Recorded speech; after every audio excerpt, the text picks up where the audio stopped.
ယူဇနာ90ရှိတဲ့ရေအိုင်ကြီးထဲမှာကျွတ်တို့ပန္နကနဂါးကြီးဘာလုပ်နေကြလဲလို့ဆိုတော့မေတရားနာပြည်သားသူကနဂမတွေနဲ့ပုတ်တပင်လုပ်နေတယ်ကိုဗျဒီကနဂါးကြီးဘာလုပ်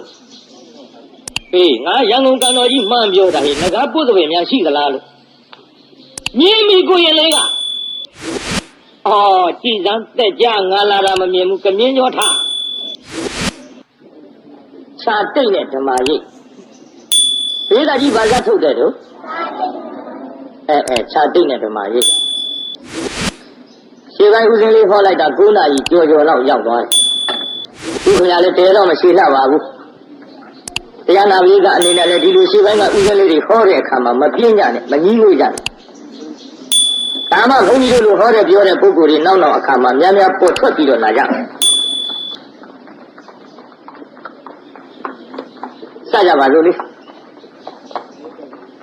မနေ့ကတော့ဘုန်းကြီးပြောခဲ့တဲ့ဆက်လန်းကဒီနေ့မှစဟောရမှာဖြစ်ပါဘုရားကိုယ်တော်မြတ်ကြီးတတ်တော်ထင်ရှားရှိတော်မူခြင်းအခါတုန်းကယောဟဝေတဟရောဘိက္ခုယုဇတိဗုဒ္ဓသာသနေသောမံလောကံပပတေတိအဘာမုတ်တော်ဝသန္တိမာလို့ဒီဒေသနာဘုရားဟောပါဘယ်သူအကြောင်းပြုဟောကြလဲလို့ဆိုတော့ခြာတိတ်နဲ့ဓမ္မရိပ်လို့ဘုန်းကြီးအမည်ပေးထားတဲ့ခုနှစ်နှစ်သားကိုရင်သူမနာလေးကိုအကြောင်းပြုဟောပါဘာလို့အသူအကြောင်းပြုဟောကြလဲဒီခုနှစ်နှစ်သားကိုရင်ကလေးကိုယဟန္တာကြီးဖြစ်မှမသိကြတော့ဥထုဇဉ်ယဟန်တွေကကတုံးပုလို့ပုလက်မောင်းဆွဲရန်လိုရန်မိုးဒီစတော်လေးမင်းနိုဘူးလေးပါသေးလားကွာဒါလိုစကြတဲ့ကိစ္စကိုဘုရားကိုယ်တော်မြတ်ကြီးယင်မတော့မူပါလေယင်မယုံတွေမှာကသူ့အကြောင်းပြုပြီးတော့လည်းပဲတရားနာပိဋကဒီဒေသနာကိုဟောပါဒီတော့ဒီသူမနာသာမဏေအကြောင်းဟောမယ်လို့ဆိုတော့ဘုန်းကြီးတို့ဇတ်ဆောင်နေလဲစုံအောင်ထဲမှာအကွက်လဲပါလိမ့်တရားနာပိဋကကြီးကိုဘုန်းကြီးနဲ့မေးမယ်ပေါ့ပိဋကကြီးဟို12တောင်ရှိတဲ့တိုက်ခန်းမီးမထုံးမဲ့လင်းတာဘယ်လိုပါလိမ့်မဲဘာပါလဲပြောပါလေပြောလိုက်ပြီတော့ညုံစီလို့ပိဋကကြီး12တောင်ရှိတဲ့တိုက်ခန်းနဲ့မီးမထုံးမဲ့နဲ့လင်းတာဘယ်လိုပါလိမ့်ဒကမတွေကလည်းသူတို့ပဲဆွဲသွားပပပတိပါဗျာဒကာတွေကလည်းရောလိုက်သွားတယ်ပပပတိတဲ့နည်းနည်းလေးစဉ်းစားနားထောင်နော်ပပပတိကခုနှစ်ဆောင်တိုက်ခန်းမီးမထုံးမဲ့လင်းတယ်အခုဘုန်းကြီးမဲနေတာက12တောင်ရှိတဲ့တိုက်ခန်းကိုမီးမထုံးမဲ့လင်းပပပတိမဟုတ်ပါဘူးရှင်အနုယုဒ္ဓမင်းသားလို့ဒီလိုခေါ်ပါတယ်ခမင်းဖြစ်ရာအရက်ကိုမသိတဲ့မင်းသား4 ယောက်ထဲမှာပါဝင်ခဲ့တဲ့ရှင်အနုယုဒ္ဓမင်းသားဒီတော့အနုယုဒ္ဓမင်းသားဘဝတွေကိုရှောက်ဟောနေမယ်ဆိုရင်သူမနာဇတ်လန်းနည်းနည်းလေးနောက်သွားပါလိမ့်အဲ့ဒီအနုယုဒ္ဓကျွတ်တို့ခတ်တုတ်ပဲပေါ့ယဟန္တာဖြစ်လိုက်ကြပါစို့ရှင်အနုယုဒ္ဓယဟန္တာကြီးလို့နေလတစုထင်ထင်ရှားရှားနဲ့ဘုရားဘာသာဝင်တိုင်းကြားဘူးကြပါအဲ့ဒီရှင်အနုယုဒ္ဓကဘယ်နေရာမှာဣတရက်ရတယ်လဲလို့ဆိုတော့ဘုန်းကြီးတို့ဒိဗ္ဗစက္ခုအရာမှာဣတရက်ရဒိဗ္ဗစက္ခုဆိုတာဒိဗ္ဗကနတ်စက္ခုကမျက်စိနတ်မျက်စိကဲ့သို့ဖောက်ထွင်းပြီးတော့မြင်နိုင်တဲ့နေရာမှာတော့ရှိသားတော်ငါရဲ့သားတော်ကြီးအနုယုဒ္ဓအမြတ်ဆုံးပဲလို့ဣတရက်ပေးစာလိုပေါ့ဗျာမြန်မာလိုပြန်တော့ယာရုပေးလိုက်နတ်မျက်စိအရာမှာငါဘုရားအောက်သူအမြတ်ဆုံးအဲ့ဒီရှင်အနုယုဒ္ဓယဟန္တာကြီးဒီကနေ့တော့တရားနာပိဋကနိရောဓသမဘာမှာအထစစ်တို့ကျေးဇူးရှင်ရှာရပြီကိုသူ့ရဲ့အတိတ်ဇာတ်ကြောင်းလေးပြန်ပြောင်းပြီးတော့ကြည့်လိုက်တော့ငါပြီလွန်ခဲ့တဲ့နောက်ဘဝကအ ဘာရလို့ခေါ်တဲ့သမင်းအိုဒန္ဓမရဲ့သားဖြစ်ခဲ့ပါလားမှန်တော့အနဘာရတဲ့အဲ့ဒီသမင်းအိုဒန္ဓမရဲ့သားဖြစ်ခဲ့စဉ်အခါတုန်းကငါဒီသူမနာတထေကြီးထံမှာမိခိုးခဲ့တယ်သူမနာတထေကြီးရဲ့ထံမှာမိခိုးပြီးတော့စတော့လာရမှတနေ့တနေ့ကြတော့အနဘာရဒီသမင်းစားမလို့ဆံလုံးပြီးတောင်ဟုတ်ရှာပါဘူးဆင်းရဲသားဆိုတော့သကွဲသမင်းလေးအဲ့ဒီသကွဲသမင်းလေးကိုစားမလို့ဟန်ပြင်းနေတော့ပြုံးနဲ့ပြစ္ဆေကဗုဒ္ဓအရှင်မြတ်ကြွလာပြစ္ဆေကဗုဒ္ဓအရှင်မြတ်ကြွလာတော့ဟာပြစ္ဆေကဗုဒ္ဓအရှင်မြတ်ကြွလာပါဖြစ်လားဟဲ့အနဘာရမင်းအခုဒီဘဝမှာဆင်းရဲဆံလုံးမပြီးတဲ့သကွဲသမင်းကိုမင်းစားရမင်းပါပြုလို့ဆင်းရဲတယ်လေအကြောင်းရှာလိုက်တော့ပုပ္ပေစကတပုံညတာဆိုတဲ့ဒါနစက်ကြီးမင်းပြက်လာခဲ့တယ်နောက်ဘဝကမလှူခဲ့လို့ဒီဘဝမှာမင်းဆင်းရဲတော့ဒီဘဝမလှူပဲနေလို့ရှိရင်ဒီဘဝကသေပြီးတဲ့ဟိုဘက်ဘဝကြရင်မင်းကုန်းကောက်စရာတောင်ရှိမှာမဟုတ်ဘူးအနာဘာသာမစားနဲ့ဒီတလတ်စာလေးကိုမင်းမစားပဲနဲ့ပြစ္ဆေကဗုဒ္ဓအရှင်မြတ်အားလူပါတော့လားရဲ့လို့စေရနာကြီးကတိုက်တွန်းချက်ပြုပြီးတော့ဟောယခုချက်ချင်းပဲတရားနာပြီလားသမင်းမကများလေးကြိုင်ပြီးတော့ပြစ္ဆေကဗုဒ္ဓထားလူပါရဲ့လူတော်ပြစ္ဆေကဗုဒ္ဓအရှင်မြတ်ကကျွတ်တို့သမင်းပကံများတဝက်လောက်ကြတော့လက်ကလေးကာပြလက်ကလေးကာပြဘာသာကမပြောတော့လဲပြောတဲ့ကဲ့သို့ပေါ့အနာဘာရငါအကုန်လောင်းလိုက်လို့ရှိရင်မင်းစားကြရရှိမှာမဟုတ်တော့ဘူးမင်းစားဖို့တဝက်လောက်ချန်အောင်တော့လို့ဘာသာကမမိန်တော့လဲမိန်တဲ့ကဲ့သို့လက်ကလေးကာပြတယ်ဗျာဒီနေရာမှာတရားနာပိဋကကြီးနည်းနည်းလေးသဘောပြည့်ပြည့်ဝဝနဲ့နာကြားကြည့်လိုက်ပေါ့အလှကံပုဂ္ဂိုလ်ဖြစ်တဲ့သံဃာတော်များသည်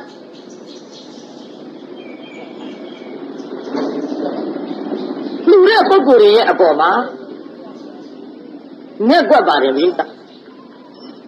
ဒီစီလေးပါးဒါယကာတွေရဲ့အပေါ်မှာသံဃာတော်အရှင်မြတ်များညှာတာတော်မူပါတယ်မိသား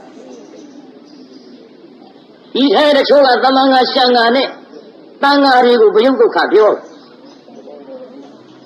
မဲတချို့ကမြန်ဘုန်းကြီးတွေလူကိုတွေလောက်ချင်နေအလကားပဲတဲ့အလုံးမရှိအကင်မရှိနဲ့တရားတော်မှလှူတဲ့ဆုံးကောလက်ဆေးအသာ၌ဥပြည့်စင်ဆိုတဲ့အတိုင်းပြေမော်စင်သင်္ကန်းခေါင်းမှုချုံအိတ်ဖော်ရတာတဲ့သူတို့အလုတ်ကသမန်ငါရှံငါလေးပြောတာ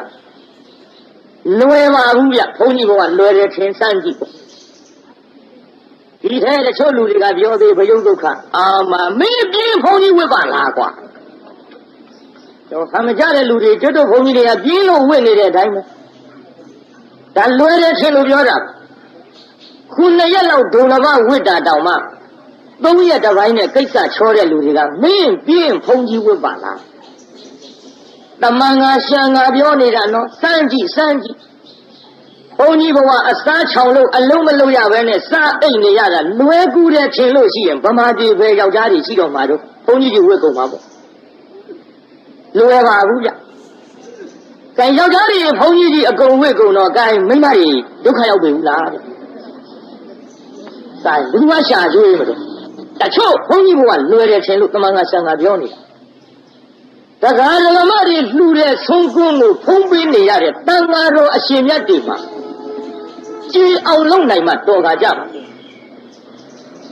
ကြည်အောင်မလုပ်နိုင်ရင်တန်တွေတန်သေးစားရတာနဲ့အတူတူပဲကြရှင်းရှင်းပြောရရင်တရားဓမ္မလှူတဲ့ဆုံးကုန်းကိုစားပြီးကြည်အောင်မလုပ်နိုင်ရင်အစိတ်စားရတာနဲ့အတူတူပဲဘုန်းကြီးကလွယ်တယ်မထင်နဲ့လူတွေသိရင်သပိတ်သွတ်လို့ရတယ်ဗျဘုန်းကြီးသိရင်သပိတ်သွတ်မရကျူးဆိုသွားတာဘယ်သွားတာတော့မအောင်မေးနဲ့သွားတာပဲသွားတာပဲလို့တော့မှတ်ပေါ့ မကြည့်ရင်တော့မလွယ်လုံးလို့တရားနာပြိဿကြီး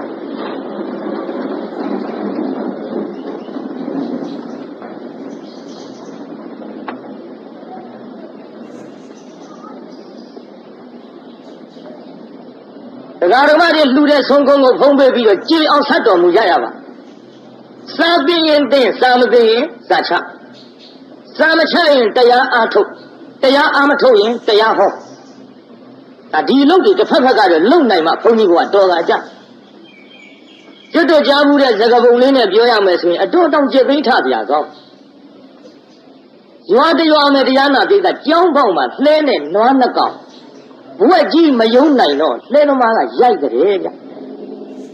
တအားရိုက်တော့ဘုန်းကြီးကနွားတွေတနာလို့ထွက်ပြီးတော့ပြောတာပေါ့လေအမှန်တော့ရှာရှည်လိုက်တာပေါ့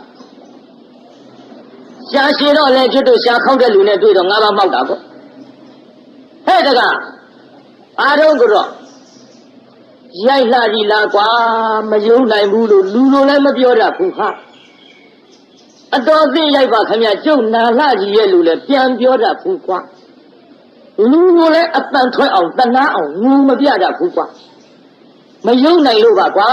ငါရှိရဲ့ယုံနေတဲ့တကုန်းကုန်းနဲ့သိမရိုက်ပါနဲ့ဘုန်းကြီးကတနာလို့သွားပြောတကားကဘာပြန်ပြောတယ်ထင်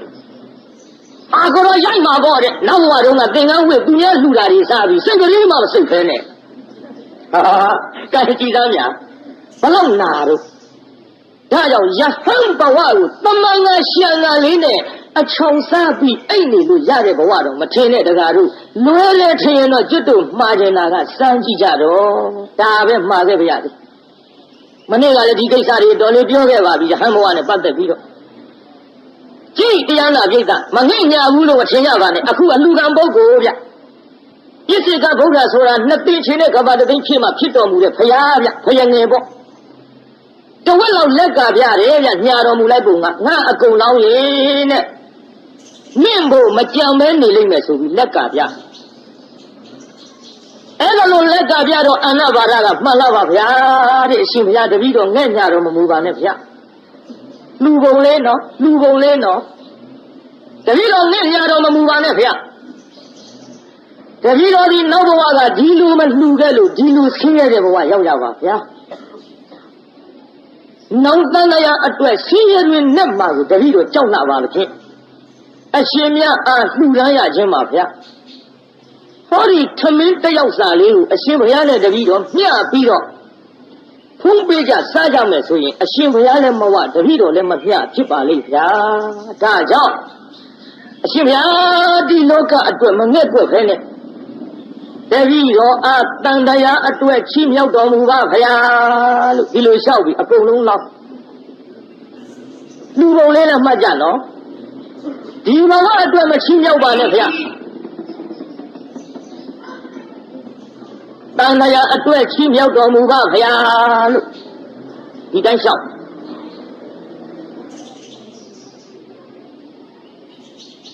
ပြီးတော့တပည့်တော်လေဟောဒီသမင်းတလက်စာကိုတပည့်တော်မစားဘဲနဲ့အရှင်ဘုရားအားလှူဒန်းရသောကောင်းမှုကြောင့်ဘုရားတပည့်တော်ဒီမရှိမလှမဝဟုတဲ့စကားကိုနားဖြင့်လည်းမကြားရတဲ့ကိုနှုတ်ဖြင့်လည်းမပြောဆိုရတဲ့ကိုဖြစ်ရပါလို့ဤဘုရားဆူတောင်းပုံလေးမှတ်ကြနော်ခင်ဗျားတို့လည်းတောင်းကြပေါ့ဒီဖြစ်ကြီးတောင်းလိုက်ပါတယ်မရှိဆိုတဲ့စကားမကြားရပါလို့ဤဘုရားတပည့်တော်မရှိဆိုတဲ့စကားနှုတ်နဲ့လည်းမပြောဆိုရပါလို့ဤဒါပူပူနွေးနွေးပေါ့ဗျာလောကီဆူတောင်းပေါ့လောကီဆူတောင်းဆိုတာကတော့လောကီဆူနဲ့လောကီချမ်းသာကရလိုက်ရင်တော့ပူပူနွေးနွေးချမ်းသာပဲရတတ်ပါတယ်ဘာနဲ့တူတယ်လဲဆိုရင်တရားနာပိဋကတစောင်းလေးတစ်ခွက်သေးကိုပြားရည်ကလေးတစ်စက်ထည့်ပြီးတော့တောက်ရတဲ့ကဲကိုလောကီချမ်းသာကအပူများလာပါလောကုတ္တရာချမ်းသာကြတော့ပြားရည်ကြီးတတ်တောက်ရတယ်လို့အပူမနှော့ရောဆွက်ခြင်းမရှိတကယ်ချမ်းသာတွေကိုအပြည့်အဝရနိုင်ပါလေဗျာဒါဆူတောင်းကလည်းမှားရကြလို့အဲ့ဒါလေးကြက်ကြက်ယူဆိုင်ကြပါအချို့ပြန်ဘုရားရှေ့သွားပြီးတော့ဘုရားဖူးပြီးဆူတောင်းတယ်ဘုရားကရှေ့ကထားတာဘုရားမမြင်ဘူးဗျဒါခင်ဗျားတို့ကကျုပ်လွန်နဲ့ပြောမှာပေါ့ဘုရားရှိကထားပြီးဘုရားမမြင်ဘူးဗျ ဒီလိုပြောလိုက်တော့ကျုပ်ဟိုတစ်ချင်းတိုင်းဒီလိုဆိုလွန်တာပေါ့များလှုပ်ချင်လှုပ်နေကြအောင်မလှုပ်နဲ့တော့တစ်ချင်းနာမည်တွေကလည်းပေါ်လုံးလို့ကျုပ်ကထဲ့ပြောရဒီထဲလူတွေမှရှားခွေမရပါဘူးဆိုဟိုတစ်ချင်းတစ်ပုဒ်ကရှိသေးရှိတော့ရှိတယ်ရှားတယ်ရှိတော့ရှိအောင်မလေးကျုပ်စဉ်းစားကြည့်ဘယ်နဲ့ပါလိမ့်မလို့အတိတ်ပဲတွေးကြည့်ခုလက်ထိသဘောမပေါက်သေးဘူးတပုတ်လုံးနားထောင်ကြည့်ရင်ပေါက်ချင်ပေါက်မှာပေါ့လေဒါတစ်ချင်းလေးအပြစ်တင်နေတာမဟုတ်ပါဘူးကျုပ်လွန်တယ်လို့ပြောမှဆိုလို့မလွန်ပါဘူးဗျာဖယားရှိဖယားသွားဖူးပြီးတော့ဖယားမမြင်ပုံကျုပ်ပြောအိမ်မှာသွားရတယ်ကအတွဲလိုက်ပန်းကြီးကြီးတွေကင်လို့လေဖယားရှိနှစ်ယောက်သမားထိုင်ပြီးတော့တယောက်မျက်နှာတယောက်ကြီးတဖြည်းကြီးတွေနဲ့ပဲဖယားမြင်လိမ့်ဒီထဲတောင်းကြတဲ့ကဘယ်ကစတောင်းနေခြင်းတော့ငှက်ဖြစ်တောင်တကိုင်းနေစင်ဖြစ်တောင်တကျွန်းတဲ့ဗျာတရိษံကစတောင်းကောင်းရသေးတောင်းပုံတော့ဆူတောင်းမပုံနဲ့ပြောနေတာတချို့ဘွားကြီးတွေဖယားဆွမ်းတော်တင်ပန်းတင်ဘယ်ကစတဲ့ခြင်းတော့နိဗ္ဗာန်တော့ဘယ်နေမှမသိသေးဘူးဒီလင်ဒီသားဒီမယားနဲ့ဟောလုံးကုန်တောင်းပုံဒီထဲတကြိုးနဲ့သူ့တန်နဲ့သူ့မကြားဘူးနောက်ဆက်တွဲလေးကပါပြီဥမကွဲကတိုင်းမပြဲဆိုတာကြီးဒါကလူကကိုဥမကွဲကျင်သေးဘူးတဲ့ဒီတော့ခမားတို့ဆူလောင်းမှရရင်ကျွတ်တို့မတ်ဆက်တော်ရဖျားဖူးတဲ့ကျွတ်တို့ရှမ်းခိုးကြီးလို့ဖြစ်မှာပေါ့ပြောရအောင်စက်မိလို့မတ်ဆက်တော်ရဖျားကိုသွားပြီးတော့တောင်းနှလုံးနဲ့တောင်ထိပ်ရောက်အောင်တက်ပြီးတော့ဖျားဖူးတဲ့ရှမ်းခိုးကြီးဟောဒီဖယားဆူတောင်းကြည့်တယ်ပြောတယ်တဲ့မဆက်တော်ရဖယားငါလဲဆူတောင်းမှငါဟောဒီတောင်ထိပ်ရောက်အောင်တောင်းနှလုံးထမ်းပြီးတော့တက်လာရတာအတံပင်မန်း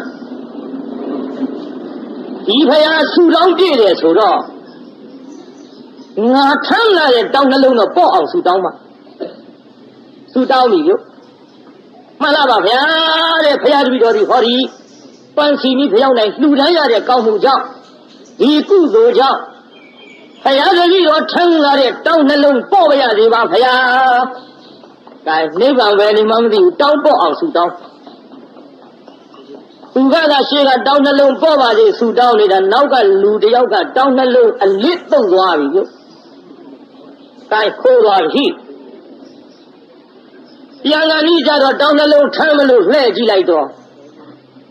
ဟုတ်ဗျာ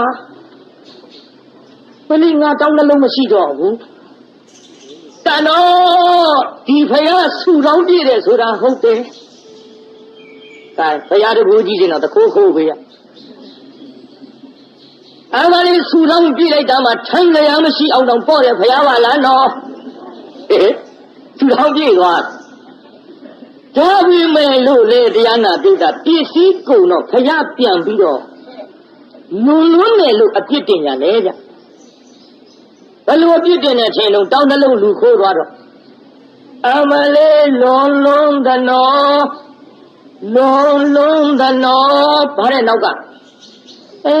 မန်းရွှေဆက်တော်ဆိုပါလားဗျအဲ့ဒီကစပေါ်တာပေါ့လွန်မန်းရွှေဆက်တော်ဆိုတာတောင်းနှလုံးအခိုးခံရလို့ဆူတောင်းကြည့်တာလွန်လှကြီးရဲ့လားလို့အပြစ်တင်နေဗျဒါကြောင့်တရားဓမ္မတွေပစ္စည်းကုန်လူပန်းဖြစ်မှဆိုရင်လို့အနာဘာရသမင်းတနတ်စာလေးလှူပြီးတော့ဆူတောင်းပုံလေးအာယုစိုက်ထားနော်ဖယားတပည့်တော်ဒီဘဝမစားရတာကိုမငဲ့ကွက်ပါနဲ့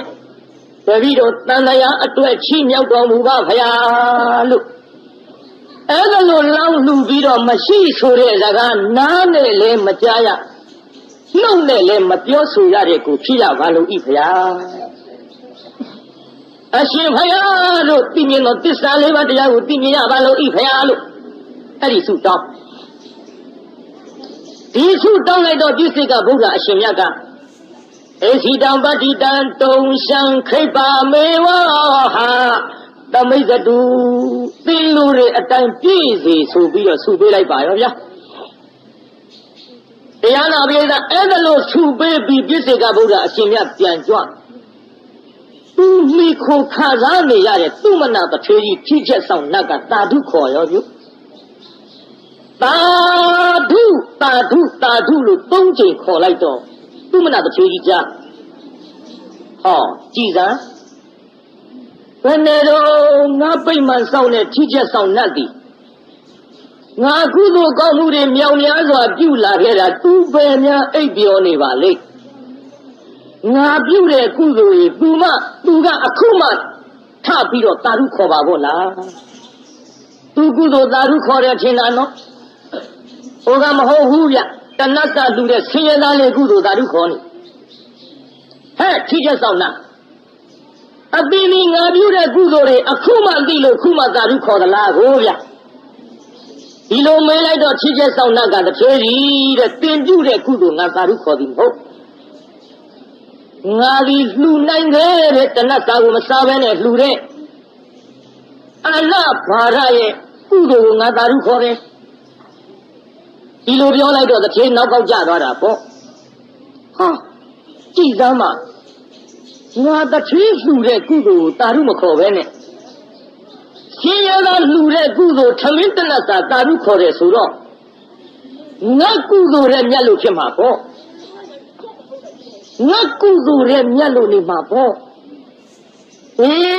ဒီတိုင်းဆိုရင်ငါဒီတိုင်းမနေနိုင်တော့ဘူးဟောဒီအနာဘာကလှူတဲ့ကုသိုလ်ကိုငါတဝက်ခွဲယူမှာမှတ်ကြနော်တရားဓမ္မတွေသူများလှူတဲ့ကုသိုလ်တဝက်ခွဲယူပုံလေးကြုတ်ပြောမလို့ခင်ဗျားတို့ပြောနေကြပါရဲ့ဗျတာဓုခေါ်ကတဝက်ရတယ်တာဓုခေါ်တာကလည်းပဲစေရနာနဲ့ခေါ်မှတဝက်ရမှာကောင်းတယ်လှူနိုင်ပါစေတတ်နိုင်ပါစေသာသနာတော်ကြီးကြီးပေါ်အောင်ပြုစုနိုင်ပါစေဒီစေရနာတွေနဲ့တာဓုခေါ်ရသူများခေါ်လို့ရောနှောပြီးအမလေးဘယ်နှသောင်းကုန်လှူတဲ့တာဓုဝိจิတန်းကြီးကိုတာဓုခေါ်တာသူများနှစ်သက်အောင်လောက်နဲ့လောကကိုငဲ့ပြီးတော့ခေါ်တဲ့အတ္တဒီလောကဒီပတေယဆိုရင်တော့ဘုရားတို့တာဓုသိဟန်ကြမယ်မဟုတ်ပါဒါတော့အခုကြည့်ရကုသိုလ်တဝက်ခွဲယူပုံလေးကြုံပြောတော့အာနာပါဒလာစားအာနာပါဒတစ်သေးရှိရောက်ဒူးလေးတုတ်ထိုင်အမောင်အာနာပါဒခင်ဗျာမင်းဘာကုသိုလ်ပြုကြလဲဟိဟာတတိမင်းကျွန်တော်ပြည့်စုံကဗုဒ္ဓအရှင်မြတ်အထမင်းတနတ်စာလေးလှူလိုက်ပါတယ်ခင်ဗျာအေးကောင်းလိုက်တာကွယ်ဘုရားလည်းမင်းငါပြောရအောင်မင်းရှင်းရတဲ့လူဆိုတော့မင်းကုသိုလ်ငါအမျှဝေပါလားကွယ်ငါတာဓုခေါ်ခြင်းလို့မင်းငွေတရားပေးပါမယ်အတပြားတရားရဲ့ဗျအဲ့တော့ရှင်ရကအနာဘာဒကမျက်လုံးလေးပြုကြည့်မရောက်နိုင်ပါဘူးခင်ဗျာကျွန်တော်ကုသိုလ်ငွေတရားယူပြီးတော့ခင်ဗျာတာဓုခေါ်ရအောင်အမျှဝေရောက်လိုက်လို့ရှိရင်ဖြင့်ကျုပ်တဏ္ဍစာလှူတဲ့ကုသိုလ်လေးရော့သွားမှဖြင့်ဟိုကွယ်ကမင်းက200ပေးမဟိမရောက်နိုင်ပါဘူးခင်ဗျာ300ပေးမဟိဘာတာဓုခေါ်ခြင်းလို့ပါကွရောက်နိုင်ပါဘူးခင်ဗျာတန်ပြေးတာတာဓုသေးတက်သွားတာ300တောင်ဖြစ်400ကွာရောက်ပါဘူးဗျာ900ဟိမရောက်မရစေနဲ့ခင်ဗျာတက်သွားလိုက်တဲ့တာဓုသေးတရားနာပြေးတာ600 900 800 900အနာဘာဒ1000กว่าပိဒါကြီးဘယ်လောက်တဲ့တော့ကဲတာဓုသေး1000ကြီးတက်သွားငွေ1000ဆိုတော့အနာဘာဒမျက်လုံးဆင်းရဲသားဆိုတော့ကလေးဖြစ်လာ1000နဲ့နေဘူးဟာ1000ဆိုနေဘူးဟာဆင်းရဲသားဆိုတော့မျက်လုံးလေးပြူးထွက်တထဲမင်းနေပါဦးခင်ဗျကျွန်တော်လိုက်ပြီးတော့ရှောက်ပြရစီခင်ဗျပြည့်စိကဗုဒ္ဓနောက်တအားလေးအပြေးလိုက်ပြီးတော့ရှင်မယားအနာဘာဒဘာတော့ဟဲ့တပည့်တော်အရှင်မယားလှူလိုက်တဲ့ထမင်းတနတ်စာကိုအမျှဝေပါတဲ့ရောင်းပါတဲ့ခင်ဗျတာဓုခေါ်ကြလို့ငွေ1000ပေးမတဲ့ခင်ဗျအနာဘာဒအမျှဝေပြီးတော့ငွေ1000ယူလိုက်ပေါ့ကွယ်အိုးဖရာတော်ကြာတပည့်တော်လှူတာလေးရော့သွားမှဖြင့်အနာဘာဒမရော့ဘူးကွယ်မင်းကဥပမာပြောမဟဲ့မင်းအိမ်ရင်နံကြီးမိဘကလေးထုံးလိုက်စမ်းကွာထုံးပြီးပါပြီဗျစိတ်ထဲကထုံးလိုက်စမ်းဟဲ့မင်းရင်နံကြီးမိဘကလေးကိုတပါးသောအိမ်ကမိဘတစ်ခုနဲ့လာပြီးတော့ညှိကူးယူလိမ့်မကွယ် မိရင်နာစီမိခွက်ထဲကလူတယောက်ကလာပြီးမိခွက်တစ်ခုနဲ့ညှိယူသွားတော့မင်းမိခွက်မိတော့ရော့သလားဟိဟာအဲ့ဒါလို့တော့မရော့ဘူးခင်ဗျရင်နာစီကိုရော့သလားဟိမရော့ဘူးခင်ဗျအေးခွဲတဲ့မိရင်နာစီမိခွက်ကလေးညှိထားတာဟိုထုံးထားတာသူများလာညှိယုံနဲ့ဒီမဲ့တစ်ခွက်နှစ်ခွက်မကဘူးကွာရင်နာစီမိခွက်ပေါင်း100 1000 1000ညှိကြတော့လည်းပဲမင်းမိခွက်မှာရေနံစီနဲ့မိတော့မရော့ပဲနဲ့ဘေးကမီးတွေပွားသွားတဲ့ကွပွားသွားတဲ့ဟဲ့ကုသိုလ်ကောင်းမှုသူများရစေခြင်းကပတ္တလူမောဒနာခေါ်နိုင်အောင်မင်းကပတ္တိဒါနရတာလေးအမျှဝေလိုက်မယ်ဆိုရင်လေအဲ့ဒီမိခွက်ရေနံစီမိတော့မရော့တယ်လို့မင်းလူတဲ့ကုသိုလ်ဒါနမရော့တဲ့ပြင်လေမင်းအလူကိုတာလူခေါ်တဲ့လူတွေပါတဝက်စီရသွားကြလို့အနာပါရာပုညဝဒနာဖြစ်တဲ့ဟဲ့မရောဘူးကွမင်းကုသိုလ်အမြတ်လာဝေလိုက်တော့ငွေ1000ယူလိုက်တော့ဆိုမှပြန်ပြေးလာတစ်ထင်းမေးခင်ဗျာဟေးဘယ်နဲ့တော့ဟိကျွန်တော်အမြတ်ဝေပါမယ်ခင်ဗျာအေးဝေကွတစ်ထင်းမေးခင်ဗျာကျွန်တော်တနတ်စာလေးလှူလိုက်ရတဲ့ကုသိုလ်ကောင်းမှုအဖို့ဘာကကိုတချင်းမင်းအမျှဝေပါတယ်ခင်ဗျာအမျှလို့ဝေလိုက်တော့တချင်းကြီးကသာဓုလို့သာဓု3ချိန်အနုမောဒနာပြုပြီးတော့ငွေ1000အပ်လိုက်ပါပြီမကြနော်မျိုးသူမျိုးသားတွေကျုပ်နည်းနည်းလေးမှားခဲ့ရအောင်မယ်လင်းနေမရဆိုတာအိမ်မှာအမြဲတမ်းမနေနိုင်ကြဘူးအိမ်မှာအမြဲတမ်းမနေနိုင်လို့မန္တလေးကတက္ကကြီးတယောက်ခရီးသွားဆိုကြပါစို့ခရီးသွားတော့မန္တလေးကဟောဒကမာကြီးတယောက်ကတန်ဃာတစ်ပါးအခန့်တင်လို့ဆုံးကတ်လိုက်တယ်ဆိုကြပါစို့ဗျာခရီးသွားနေတဲ့ဒကာကြီးမသိဘူးဗျို့မသိတော့သူ့စေတနာမပေါ်ဘူးဗျ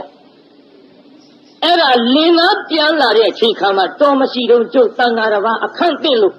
ဆုံးကတ်လိုက်ရတယ်ကျုပ်ပြုတဲ့ဆွမ်းဒါနအင်းကြီးရှင်အမျှဝေပါတယ်အမျှတော်အမျှလို့ဆိုမှဟိုကပြန်လာတဲ့လူကြီးကသာဓုလို့3ချိန်ခေါ်ပြီးစေရနာပေါ်မှာဒီကုသိုလ်လင်သားရတယ်ဗျဓမ္မတွေမှတ်သွားကြဒကာတွေလည်းထိုနည်း၎င်းပေါ့အမျှဝေကြတချို့ဒကာတွေကထင်တတ်တယ်အမေငါရှာထားတဲ့ပစ္စည်းငါမိမလူတာပဲငါရတယ်မထင်နဲ့ဗျို့စေရနာမပေါ်လို့ရှိရင်မိမလှူတဲ့ကုသိုလ်ကိုရမည်မဟုတ်ပါကြည့်ပြအခုအနောက်ပါကလှူတဲ့ကုသိုလ်ကိုအမျှဝေလိုက်တော့ဟိုကတာဓုခေါ်ပြီးတော့တဝက်ယူပြီးငွေ1000အပ်လိုက်ပြီဗျအဲ့ဒါလိုငွေ1000အပ်လိုက်တဲ့ကိစ္စ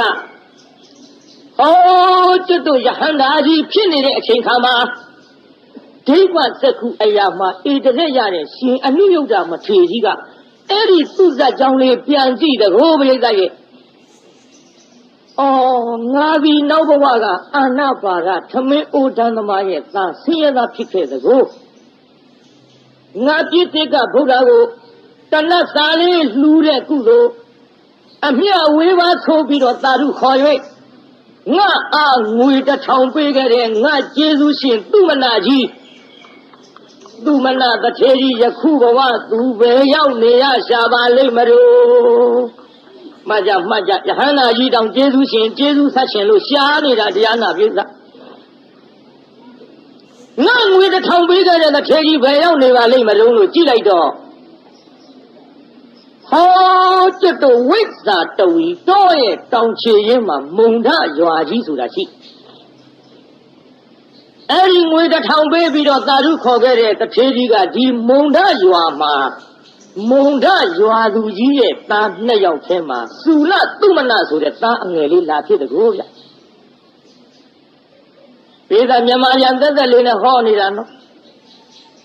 ဒီတော့ခမရတို့ကမေးမှရှင်မရောက်ဘယ်တော့မှပါဠိရွတ်တုံးဆိုပဲဘွဲတော့မှလည်းသိမရွတ်ဘူး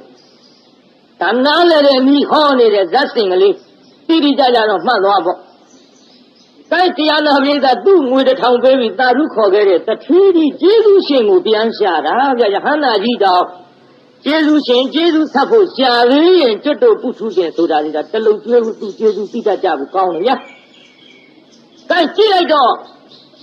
မုံနဲ့ရွာသူကြီးကသား2ယောက်ရှိ မဟာတုမနာနဲ့သုလတုမနာ2ယောက်ဒီကကြီးမုံနာရွာသူကြီးသားပဲ2ယောက်ရှိ2ယောက်ဘယ်သူနဲ့ဘယ်သူပါလိမ့်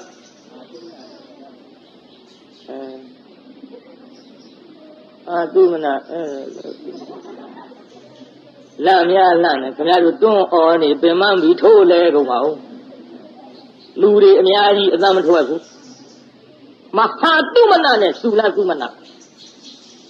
သုလတုမနာတားငယ်လေးလာဖြစ်တာတရားနာဖြစ်တာသူကျေးဇူးရှင်ကြီးကအဲ့ဒါရှင်လူယုတ်တာကိုတော်မြတ်ကြီးတို့မုံနာရွာကြီးကြွပြီဆိုကြပါစို့ဗျာမုံနာရွာကြီးရောက်လာတော့ရွာဥထိတ်ကညောင်မင်းကြီးအောက်မှာသင်္ကန်းယုံနဲ့တရားနာဖြစ်တာ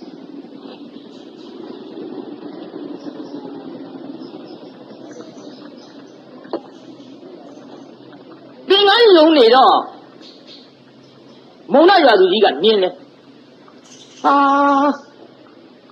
ငါမိတ်ဆွေရှင်အလူယုတ်တာဆရာတော်ကြီးကြွလာပါဖြစ်လားဟဲ့သုလသုမနာသားလာစားမြင်ရလားဟိုမှာရွာဥထိန်ညောင်မင်းကြီးမှာရောက်နေအဲ့ဒါငါမိတ်ဆွေဆရာတော်ကြီးရှင်အလူယုတ်တာဖြစ်တယ်သွားဟဲ့တော့ပြင့်ကြီးသားဝါဆိုလာပြီဆိုတရက်နေကြီးဝါဆိုချောင်းများရှာသလားမသိဘူးသွားပြင့်ကြီးသားဟဲ့ဆိုတော့သူ့သားအငယ်လေးလွတ်လိုက်ဟုတ်ကဲ့ဒါပေမဲ့ကျွန်တော်သွားပြင့်မယ်ခင်ဗျဆိုပြီးတော့အပြေးကလေးသွားရဟန္တာမထေကြီးနဲ့ခြေလမ်းအစိတ်30လောက်ရောက်တော့ဟောကိုရှင်ကလေးတဖဏကလေးချွတ်ဟဲ့တန်ကြီးများဓမ္မများမှတ်သွားကြတန်ဃာမြင်ဝေးဝေးကဖဏချွတ်မန္တလေးတော့ကြွကြလာပဲလေခင်ဗျားတို့ကလည်းစင်ကြီးကပေးမှာမန္တလေးဘုန်းကြီးလာတိုင်းဖဏချွတ်နေရရင်မဲဒီလိုလာမှာဘူးမန္တလေးများဘုန်းကြီးအရေးရှောင်းနေရလမ်းသွားတောင်ဖြစ်မှာမဟုတ်ဘူးဒီလိုလာမှာကိုဗျလွဲပါတယ်ဗျာအရေးရှောင်းတာလေးများနေအရှိကထွက်တော့နေဘက်ကရှောင်းလိုက်တော့အရေးလွတ်တာပေါ့နေအနောက်ဘက်ရောက်သွားအနောက်ဘက်ကရှောင်းအရေးလွတ်တာပေါ့လွဲအောင်မရှောင်းလို့ပါကလေးတွေလည်းသင်ထားကြပါဗျလမ်းသွားတာကစတန်ခါအရေးရှောင်းပုံလေးတန်ခါမှမဟုတ်ပါဘူးလူကြီးမိဘတောင်မှဖနှက်ချုပ်ပြီးကွင်းသွားရင်ပိုကောင်းပါနည်းနည်းလေးမိဘများသင်ကြားထားပေါ့တို့မန္တလေးဆုံးခံတော့ကတော့ကလေးတွေကရှေ့ကကလေးမလေးတွေကရှေ့ကမိဘကနောက်ကကလေးတွေကလည်းတော်ခက်တယ်ဗျနေရာတွေကရှေ့ကသားတော်လည်းရှေ့ကသွားတော်လည်းရှေ့ကသေတော့လည်းရှေ့ကနေရာတွေကပါပြောနေမှာဒါသတိထားရဟဲ့လူငယ်တွေနေရာတွေကရှေ့ကမသွားချင်ကြပါနဲ့အခုကလေးမလေးတွေကရှေ့ကကျောက်ကသပိတ်ကြီးပိုက်ပြီးဆုံးခံကြတော့အမေလို့တဲ့လူကစောစောစီးစီးကဟဲ့ဆုံးခံချိန်ဆိုတာနေအရှိကထွက်တာနော်အရှိဘက်ကရှောင်ရင်လွတ်တယ်နော်မပြောဘူးအနန္တရောက်မှအမေလို့တဲ့လူဟဲ့ကောင်းပါလေအရေးဒူးတွေဘလူးတွေပြောလိုက်တော့ခြီတော့မှပြီးရှောင်တော့ရှောင်တာပဲပြိုနင်းမနေတော့ခေါင်းနေချဟာမကြဘူးနော်သင်ထားကြကြည့်တရားနာကိစ္စဟဲ့ငါကြီးရနမများမှတ်စားဟဲ့သုလသုမနာလေးကြည်စားဟဲ့အလန်းအစိတ်30လောက်ဖဏချုပ်တည်းဖဏကလေးချွတ်ထားပြီးတော့ခါကလေးတိုင်ပြီးကုန်းလေးသွားတာဟဲ့ဟောယဟန္တာမထေကြီးရှေ့ရောက်တော့ဒူးလေးတုပ်လက်အောက်ကလေးချီးပြီးတော့ဥသုံးချိန်ချလျှောက်တယ်ဟဲ့မှန်လားပါအရှင်ဗျာတဲ့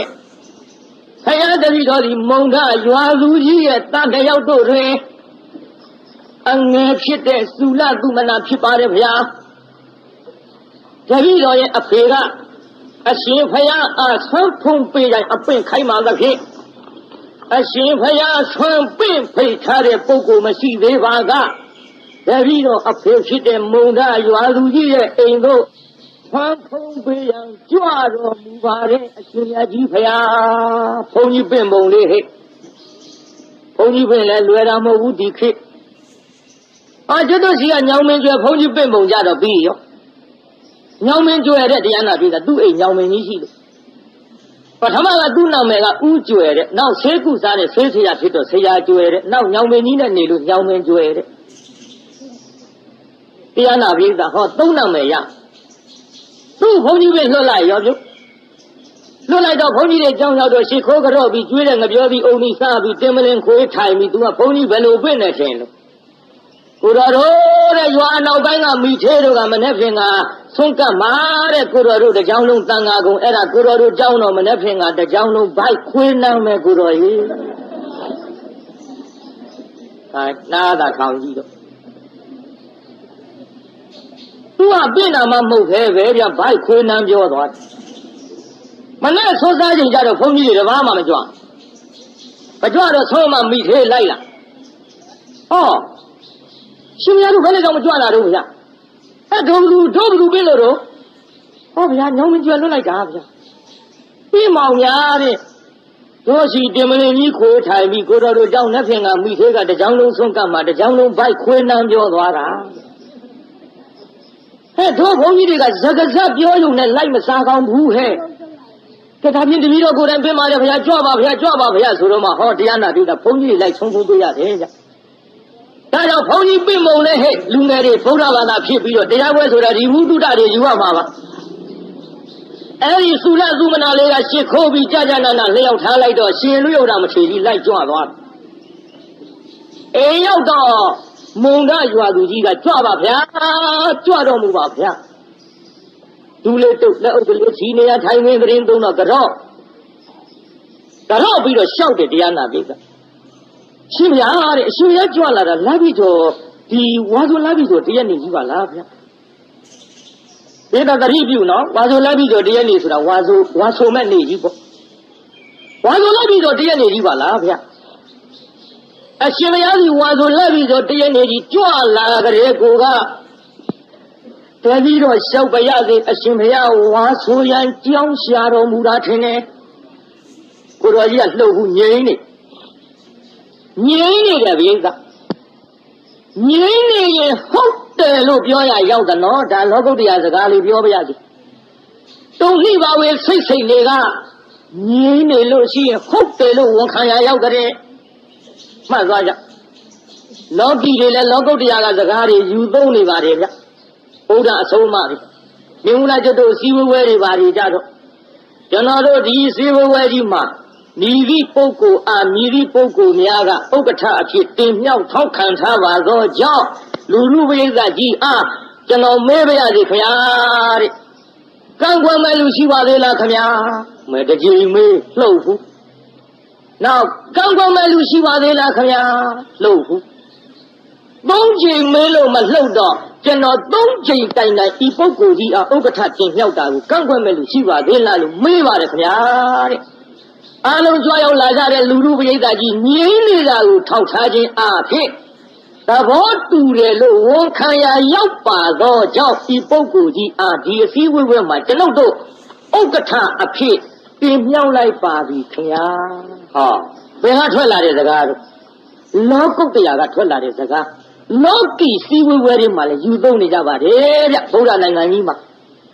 ဒါတော့တရားနာပိဋကကြီးအရှင်မယဝါဆိုကြောင်းရှာတော်မူတဲ့ထင်တယ်လို့ဆိုတော့ငြိမ်းနေတော့ဝန်ခံရရောက်တဲ့ဖြင့်တိုင်းဒါဖြင့်တပည့်တော်အိမ်မှာအရှင်ဘုရားဝါရင်းသုံးလပတ်လုံးကြောင်းအဖြစ်တည်င်းသုံးတော်မူပါဗျာမှတ်ကြနော်ဝါရင်းသုံးလပတ်လုံးကြောင်းအဖြစ်တည်င်းသုံးတော်မူပါဗျာကြောက်ပြီနော်ဒါကြောင့်မန္တလေးမြို့ကတရားဓမ္မတွေမိမိအိမ်မှာတန်ဃာတော်လေးတွေမြန်ကြွလာလို့ဆုံးခံရင်ကလထိုင်လေးခင်းပေးပြီးတော့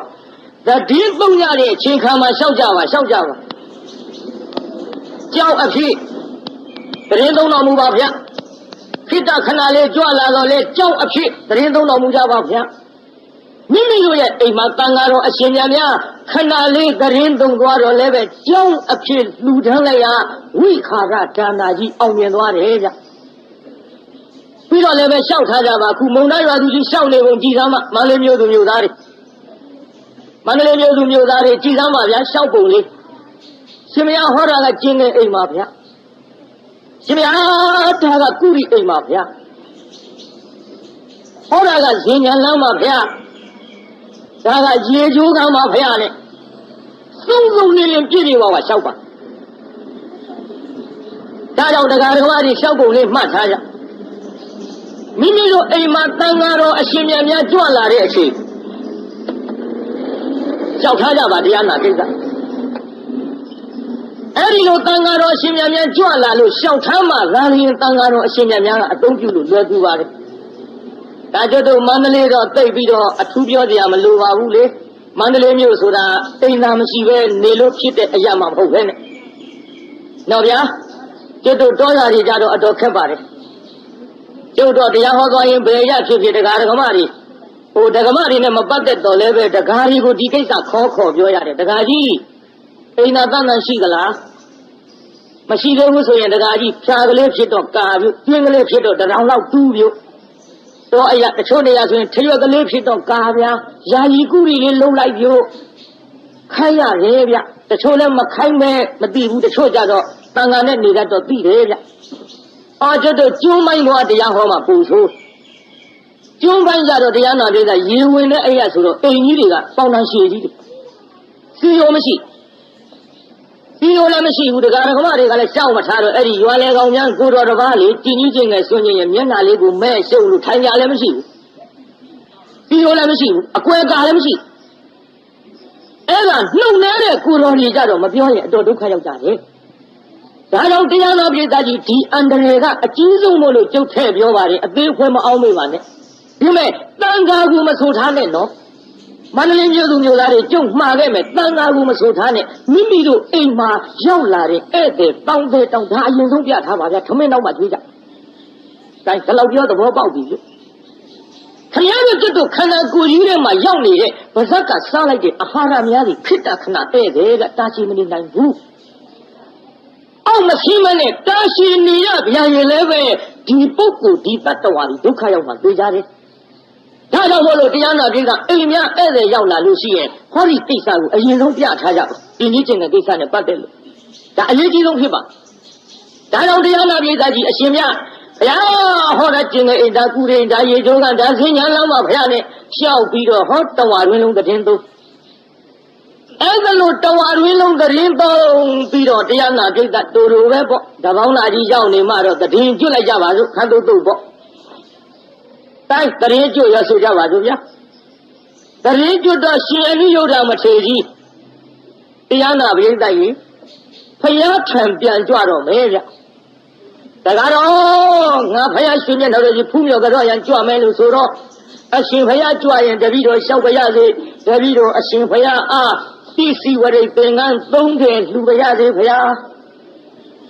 တကားတော့ငါအလိုမရှိဘူးကွမဟုတ်ပါဘူးဖယားကြီးညိုလုံးလို့ပါဖယားအေးလေမင်းကြီးညိုလို့မင်းစေနာတွေနဲ့ပြီးတဝါရင်းလုံးမင်းအိမ်မှာတည်င်း3ချိမြောက်ခဲ့ပြီကောကွမလူနဲ့ဟဲ့ငါသင်္ကန်းထမ်းမဲ့တို့ကိုရင်เจ้าသားလည်းမပါဘူးကွာဟောတရားနာပြည်သားမေးပြီနော်သင်္ကန်းထမ်းမဲ့ကိုရင်เจ้าသားမပါဘူးကွတပည့်မပါဘူးကွဟာဒါဖြင့်အရှင်မယားတပည့်တော်သားကြီးလေးမဟာသုမနာကိုသင်္ကန်းဝစ်ပေးပြီးအရှင်မယားတပည့်အဖြစ်နဲ့ခေါ်သွားပါလားဗျာခေါင်းရမ်းနဲ့ကိုတော်ကြီးကရောဘောဗျနောက်ဘဝကငွေ1000ပေးပြီးတာရုခေါ်ခဲ့တဲ့သူကျေးဇူးရှင်ကြီးကသုလသုမနာအငဲပရိသအတိသင်္ကန်းဝေခေါ်သွားပါဆိုတော့ခေါင်းရမ်းတာပေါ့ဒီမှာကြွလာပြီးတော့တဝါရင်းလုံးကပ်ပြီးတော့နေခဲ့တာကလည်းသုလသုမနာလိုချင်လို့ပါမဟာသုမနာဆိုပြီးခေါင်းရမ်းလိုက်တော့တရားနာပိဋကဟိုကဒါဖြင့်ရှင်မယားတပည့်တော်သားအငဲသုလသုမနာလေးရှင်ပြုတ်ပေးပြီးတော့ခေါ်သွားပါလားဗျာကောင်းကြီးနေပြုကောင်းကြီးတော့ဟိုကသားလေးခေါ်ပေးငါသားမင်းကိုရှင်လူတောင်မထွေကြီးကသင်္ကန်းဝတ်ပြီးတော့တပည့်အဖြစ်နဲ့ခေါ်သွားမှာတဲ့ကွငါသားလိုက်မဲ့မဟုတ်လားသင်္ကန်းဝတ်မဲ့မဟုတ်လားလို့ဆိုတော့ကျေးဇူးရှင်ချင်းသွားပြီးတွေ့လိုက်တော့တရားနာပရိသတ်ကြီးဘယ်ညင်းလိုက်မလို့ဝိမဲသင်္ကန်းဝတ်ပြီးတော့လိုက်မယ်ဆိုပြီးတော့ဖခင်ကိုဝန်ခံကြိပေးလိုက်တော့အရှင်မယားတပည့်တော်သားလေးသင်္ကန်းဝတ်ပေးပါတော့ဗျာရှင်ပြုတော့မယ်ပြုတရားနာပိဋကလေးငရောင်တန်နဲ့မန်းနဲ့ကြီးတွေလည်းဆောင်းမယ်မဟုတ်ပါဘူးကွန်းတောင်ကိုင်းပန်းတောင်ကိုင်းတွေလည်းပါမယ်မဟုတ်ပါဘူးရထုတွေဆွဲတွေကျိုးတွေတိုက်မဲ့လူတွေလည်းပါမယ်မဟုတ်ပါဘူးဗျရှင်ပြုဖို့လေးဗျဘုရားလက်ထက်ကရှင်ပြုတာလေးတွေဒါတော့ခင်ဗျားတို့သိကြပြီးသားပါနော်ခုခေတ်လို့မဟုတ်ဘူးတိုင်းဟဲ့သူမနာလာကွမင်းငါရှင်ပြုမလို့ကောင်းရေဆိုဟဲ့ တင်တုံးလေးကြိုက်လို့မြင့်ကောင်းပေါ်ကဆံပင်လေးတွေကိုငါရိတ်ချမနော်မင်းမျက်လုံးလေးဖွင့်ထားဟဲ့ရိုးရိုးမန္တစက္ခုပြောတာမဟုတ်ဘူးညမျက်လုံးလေးဖွင့်ထားလိုက်ညမျက်လုံးလေးဖွင့်ထားလိုက်ကွငါခေါင်းပေါ်ကဆံပင်ရိတ်ချမဟဲ့မင်းမျက်လုံးလေးပြင်ထားလိုက်စားဟဲ့ပရိသတ်ကြီးမျက်လုံးအပြင်ခိုင်းပြီနော်မျက်လုံးအပြင်ခိုင်းပြီဗျကျုပ်တရားနာပရိသတ်ကြီးမေးရအောင်မယ်ပရိသတ်ကြီးမျက်လုံးနဲ့မပါကြဘူးလားဟောဗျာသေယုံဘုရားဘုံပေါ့သေယုံဘုရားဘုံပေါ့ပရိသတ်ကြီးမျက်လုံးနဲ့မပါကြဘူးလားနလန်ထခင်ဗျားတို့အတန်ပြော့သွားရင်ကျုပ်ကတော့မကြဘူးဒီထင်းနေတာဟုတ်တယ်လူမမာများသိသေးနေတော့ဘေးကသွားမေးကြတယ်ဘယ်နဲ့တော့မြင်တဲ့အတိုင်းပဲကြည့်သွားတော့ချင်းတွေကရောတဲ့ချင်းတွေကတော့သိကြတော့လူမမာမျော့နေရင်မကြတော့ဘူးတဲ့ခင်ဗျားတို့လည်းမျော့သွားကျုပ်ကလူမမာသွားသတိရမကြတော့ဘူးဒီထင်းနေတာပြုမျက်လုံးလေးပါလာတော့အပြေမထွက်လာအောင်ဖြစ်ခင်ဗျားတို့မျက်လုံးလေးတွေပါလာတော့ပရိသတ်ကြီးမျက်လုံးလေးတွေများပြင်ကြရဲ့ပြင်ပါတယ်မျက်လုံးတော့မပြင်ဘူးဘေးချောထွက်သွားမျက်ခုံးမွေးသွားပြင်ဒီနေ့မိจิตဆောင်ဘယ်နဲ့ဆန်းကုန်တယ်မပြောတတ်ဟုတ်တယ်တရားနာသိတာတချို့ကမျက်လုံးမပြင်ဘူးတို့ကလည်းနည်းနည်းတော့ပြောခဲ့ဦးမဟောဒီမျက်ခုံးကလည်းကျွတ်တူအပေါက်တတ်မှာတချို့ကြနေတာချင်းလို့နှစ်ဖူးချင်းပါတယ်ဆိုမျက်ခုံးဖို့ရတလက်မလောက်ဝင်ပေါက်ဝေးကလှမ်းကြည့်မျက်လုံးမမြင်အောင်မဲလို့မျက်ခုံးမြင်ရမျက်ခုံးထူပါတယ်ဆိုမှဟောမျက်ပေါက်ကကျင်းလိုက်သေးမျက်ပေါက်ကျင်းရင်ပယိုးကကားပြီးပယိုးကတက်ကားရင်မေးပြားတူပြီးအဲ့ဒီမျက်နှာ၄တောင်မျက်နှာက၄တောင်ဂုတ်ကတူလက်ပြင်ကဂုံဖင်ကကောက်အယုံဆိုးတဲ့လက္ခဏာကြီးကြောက်ပြောပြီးမှဟုတ်ပါမျက်ခုံးမွေးကထွက်သွားတာမျက်ခုံးမွေးဒီတဲ့ဆံမင်ကျွတ်ပါလာတာများမြင်ဘူးလားမြင်တော့လေငါဟောင်းဘောကဆံမင်မြဲတယ်လို့ထင်ပေမဲ့မမြဲပဲကျွတ်ပါလာတဲ့အနိစ္စလို့များဘယ်နှခါမြင်ဘူးတော့ရိုးရိုးဖြေဘယ်နှခါမြင်ဘူးတော့တစ်ခါမှမြင်ဘူးဆံမင်တော့မြင်ဘူးလားပေါ့မမြဲပဲနဲ့ကျွတ်ပါလာတဲ့အနိစ္စလို့ဆိုတာကတော့ဖြင့်ရှင်းပြောရရင်မြင်ဘူးတဲ့လူနေပါလိမ့်မယ်မြင်ပါဘူးဗျအနိစ္စလို့မျက်လုံးအမြင်မကောင်းလိုက်တာဘယ်လိုအမြင်မကောင်းလိုက်တုံးလို့ဆိုတော့ကျွတ်တဲ့စုပ်ကလေးတက်ကုန်ပါပြီလောဘဆိုတာဆံမင်လေးကျွတ်လို့နှမျောတဲ့လောဘကအကုသိုလ်ဗျအကုသိုလ်ဆိုတာပရိသတ်ကြီးနိဗ္ဗာန်လမ်းကြောင်းပွင့်မလားအပယ်လမ်းကြောင်းပွင့်ကဲပေါ်လာပြီဗျအပယ်လမ်းကြောင်းဗျဒီထဲတချို့မိန်းမတွေအုပ်စီမလိမ္ပါမလိမ့်ပြစ်ထားသွားကနိကြမှာဘီးစိတ်ကြီးနဲ့ဆွဲချတော့ထိခံဒါစိတ်ဆိုးပြီးဇွတ်ဆွဲချတယ်ကုန်ဟဲ့ဘီးစိတ်ထဲတထွေးကြီးပါလာတော့ဘာပြောတော့မလေးကုန်ပါပြီတော့လူတော့မဲ့ဒီလာရင်ဖြစ်တော့မှာပါမီအကုသိုလ်မီးတယ်အဲ့ဒါတယောက်တည်းဆိုရင်တယောက်တည်းအကုသိုလ်ဖြစ်နေတာနော်လူချင်းမီးကူးတာကြုတ်ပြောဦးမယ်ခင်ဗျားတို့ကတအိမ်နဲ့တအိမ်မီးကူးတာလောက်မြင်တာလူချင်းမီးကူးတာကုန်ပါပြီဒီလာရင်ဖြစ်တော့မှာပါဆိုတော့ဘေးကဘာပြောတော့ညီကကျွတ်မှာပေါ်တဲ့အပူဇတ်တွေစားတာကိုတဲ့ဗျဘေးကရောင်းမတွေဇွန်းလို့ကဇွန်းကနီးလို့ပါသွားတယ်မီးကူးသွားတာဒါတော့တရားနာပိဋကကြီးမျက်စိအမြင်မကောင်းရင်အပယ်လမ်းကြောင်းပွင့်တယ်ဆိုလိုက်စမ်းတရားနာပိဋကနောက်ကမျက်စိအမြင်မကောင်းလို့အပယ်လမ်းကြောင်းပွင့်ရပါတယ်တွေ့ရတဲ့ဒုက္ခတွေကအသွယ်တွေဒုက္ခတွေကတစ်ခုတည်းလားအသွယ်လားတရားနာပိဋကဆိုလိုက်စမ်းမှာနေမသိလို့နေနာတယ်နင်းပြီးမှနင်းသက်တာမယ်ဘိဓါကြီးဒုက္ခတွေဖြစ်နေတာလူတွေမသိလို့နစ်နာတာလားသိလို့နစ်နာတာ ပြီးရင်မသက်သာဘူးလားကိစ္စဆိုလိုက်စမ်းမနင်ပြီးမှနင်သက်သာမယ်ဖြစ်ရတဲ့ဘဝကိုတွေးကြစို့ကွယ်ဘယ်ဘဝတုံးဆိုတော့လူဘဝဒီကဖြစ်ရတဲ့ဘဝကဘယ်ဘဝဆိုတော့မှဖြစ်ရတဲ့ဘဝကိုတွေးကြစို့ကွယ်အေးနေလို့မတော်တယ်ဦးနေနာနေပင်နေတွင်မှာစရင်တွေ့ဖို့အမှန်တကယ်ဧကကြီးမှတ်သွားကြနော်ခင်ဗျားတို့စရင်ကျွတ်တို့စရင်ကဦးစရင်နာစရင်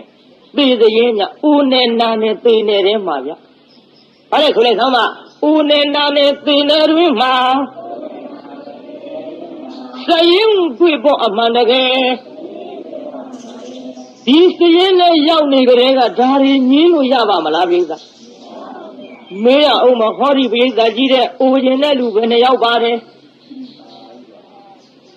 ကလေးတွေဝေစုပေးတာလို့ပြောလိုက်မယ်အိုခြင်းတဲ့လူလက်ညှိုးထောင်းကိုယ်တောင်ထားလိုက်ကိုယ်တောင်ထားလိုက်ဘယ်သူမှမအိုခြင်းကြပေမဲ့လို့မအိုပဲနေရပါမလားမေကြီးတို့ဖေကြီးတို့အိုးကုန်ပြီဗျရင့်ပြီဆွေးပြီဗျခမည်းတော်လက်ကလေးတွေပြန်ကြည့်သားမှငယ်ငယ်တုန်းကလို့လက်သေးချင်းမှာအဖြူရစ်ကလေးတွေမရှိဘူးဗျဆွေးပြီမေကြီးဖေကြီးတို့ရဲ့ဒါတွေအိုခြင်းလို့အိုတာလားမအိုခြင်းမဲနဲ့အိုတာလားပြိဿဘာလဲဆိုလိုက်သားမှမအိုခြင်းမဲနဲ့အိုရပြန်တယ်ကိုင်ဒီတဲ့နာခြင်းတဲ့လူပဲနှစ်ယောက်ပါပါဘူးဒါပြီးမနာပဲနေရပါတရားလေးနာတာတော့ငြိမ်ငြိမ်မထိုင်နိုင်ဘူးတော့ကြညောင်းလို့ဟိုဘက်ပြောင်းလိုက်ရဒီဘက်ပြောင်းလိုက်ရကျုပ်တရားဟောတဲ့ဘုန်းကြီးကြည်သားမတတ်ရဟောပြီမဲ့ဟိုဘက်ပြောင်းလိုက်ရဒီဘက်ပြောင်းလိုက်ရဒါဒီမနာခြင်းမဲနဲ့နာနေကြတချို့စီးပွားရေးရှာရင်ခေါင်းမူကြီးခြုံပြန်လာဟဲ့ခုနကအလုံးထွက်သွားတာဘာပြုလို့ပြန်လာတာတို့အိုးခေါင်းကြီးကအုံးနေလို့ဘိုက်ထဲကဘယ်လိုဖြစ်မှမသိလို့မနာခြင်းမဲနဲ့နာကြရဒါတော့မှလည်းဆိုလိုက်သမ်းမနာခြင်းမဲနဲ့နာရပြန်နေမင်းရအောင်ဒီပရိသတ်ထဲသေခြင်းတဲ့လူပဲနှစ်ယောက်ပါတယ်မပြောတဲ့လူတွေသေခြင်းလို့တော့မှတ်ကြမျိုးနေတဲ့လူတွေကြက်ကောင်းတော့အငိုက်ရိုက်ရသတိထားတရားနာရကျုပ်ကတစ်ချက်တော့ဒီလိုပြောရတယ်ဒီပရိသတ်ထဲသေခြင်းတဲ့လူပဲနှစ်ယောက်ပါတယ်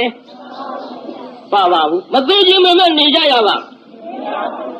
ဒီမျိုးကသေးလိုက်ဟိုမျိုးကသေးလိုက်ဒီအိမ်ကသေးလိုက်ဟိုအိမ်ကသေးလိုက်ဒီရွာကသေးလိုက်ဟိုရွာကသေးလိုက်တချို့ခမည်းတော်ကျွတ်တို့တဲ့ကြီးတဲ့လူတွေမရှိတော့ဘူးဗျာတို့တချို့တတ်တူရွယ်လူတွေမရှိကြတော့ဘူးတချို့ငယ်တဲ့လူတွေမရှိကြတော့ဘူးလူတွေသေးသွားကြပေမဲ့လို့နောက်အသစ်လူတွေဖြစ်လာတော့သေတယ်လို့မထင်ဘသူသေးလူတွေမြင်နေရတာပဲဆိုတော့အနိစ္စမထင်နိုင်ကြတော့ဘူးဒါကြောင့်အသေးအပြောက်များနဲ့သက်တမ်းတရားအောင်ဖရာကိုယ်တော်များပွင့်တော်မမူကြဘူးပါကြဗျအသက်ရှင်လုံးတော့လေအသင်ချေရတန်းနေပါလေကြတော့လူတွေမတွေ့ရသလားလူတွေရင်ထမင်းတုံးနဲ့ရှာရမယ်ဖြစ်တယ်ပေါ့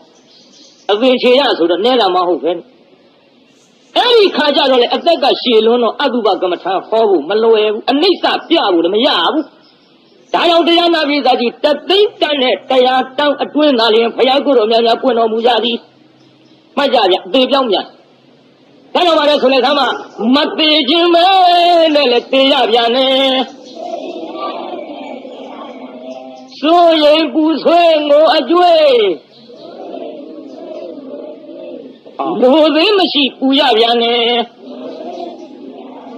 အပူပေါင်းစုံနေငိုထီနေမသိလို့ခက်လာတယ်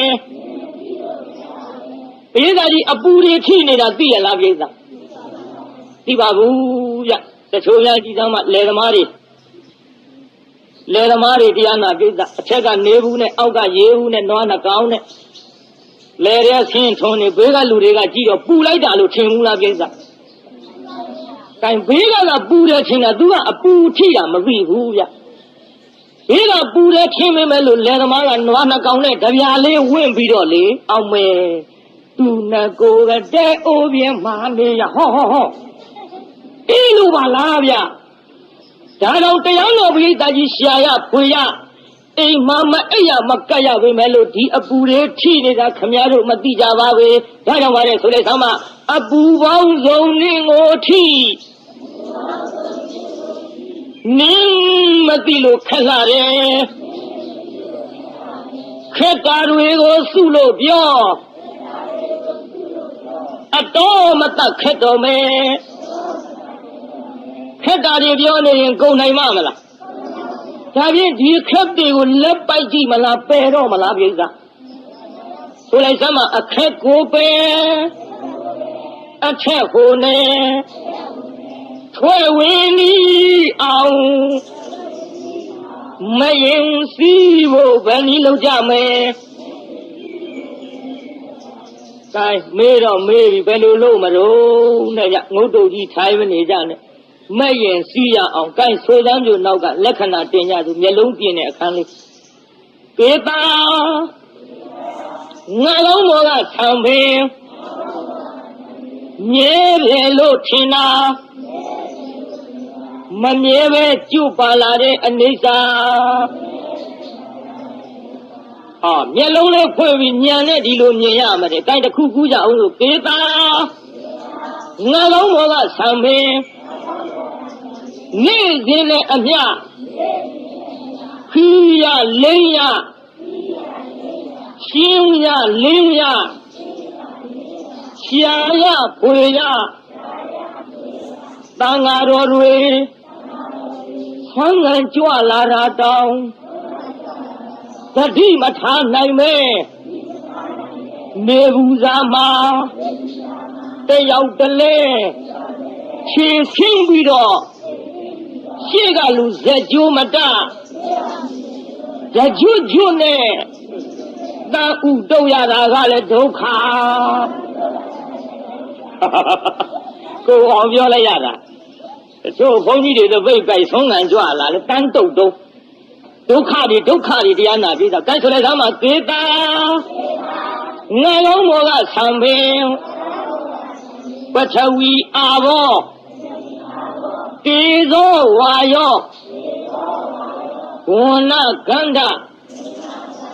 ရတ္တဩဇာဇလေးပါးဓာတ်ရှိပါပေါင်းစုထားတဲ့သုဒ္ဓထကကလ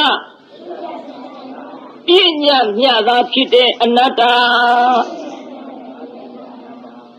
မျက်လုံးပြင်ပြီးတော့မဲ့ရင်စီးခြင်းအနိစ္စဒုက္ခအနတ္တကိုဗဇအနိစ္စဗဇဒုက္ခဗဇအနတ္တမဟုတ်ကြပဲနဲ့ဉာဏ်ကလေးနဲ့မြင်လိုက်ရင်တော့ခမည်းတော်လူချင်းတဲ့နိဗ္ဗာန်ကိုရောက်တယ်လို့ကျုပ်တိတိကျကျ